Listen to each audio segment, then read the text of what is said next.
Hey Boo, I once had a male indoor cat who one morning got out of the house and didn't return for the entire day. To say I was hysterical was an understatement. After he finally did show up about 12 hours later, a friend said, if he likes going out, why not train him to walk on a leash? This was about 10 or 12 years ago. So at that time, walking a cat was still considered kind of weird, but I decided to try it. I bought him a nice harness and a leash. He let me put the harness on, but he kept twisting and turning and spinning when I attempted to guide him with the leash. And this went on for a couple of days.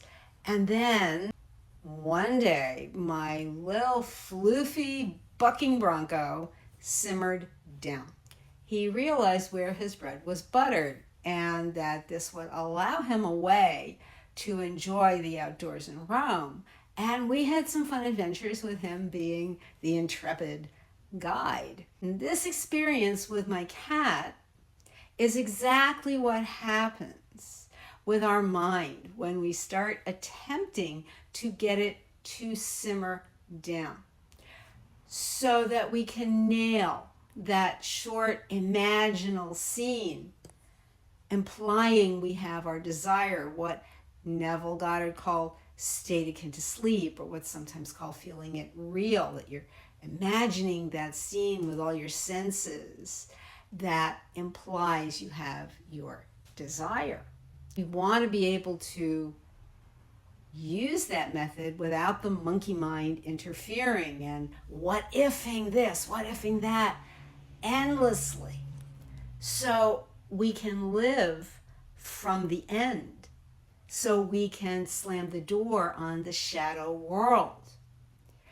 The great teacher of consciousness and non-duality, the oneness in God, Sri Nisargadatta of India, could have been describing my boy cat when he said, it is the nature of the mind to roam about. All you can do is shift the focus of consciousness beyond the mind. Refuse all thoughts except one, the thought, I am.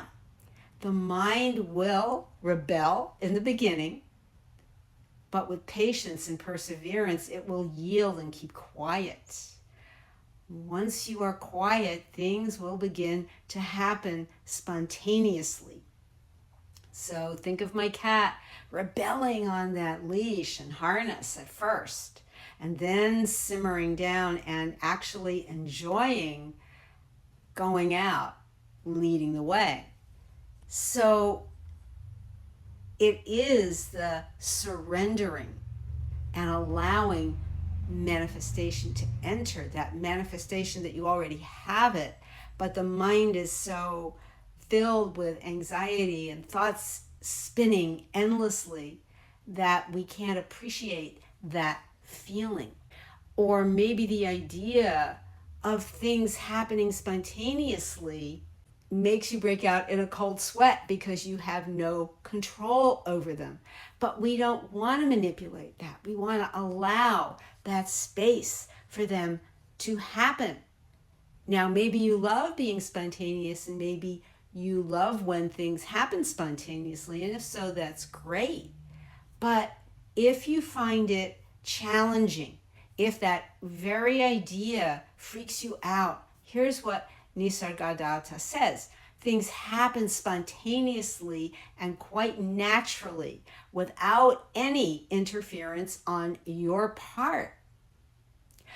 So you can relax and not control or force or manipulate how things will happen. This is what keeps us up at night, instead of that knowing, that feeling of fulfillment, that feeling of accomplishment, that feeling of relief.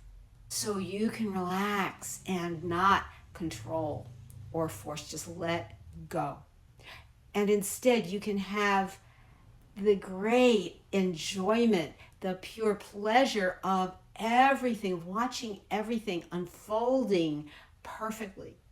Happiness is in the self, says Nisargadatta. Find your real self, and all else will come with it. Remember that. Find your real self, and all else will come with it. Thank you for watching. If you enjoyed this video, drop a comment below, like, subscribe, and share. And thank you, my boos, for my small but mighty channel reaching 315 subscribers. Love you, boo. See you next time.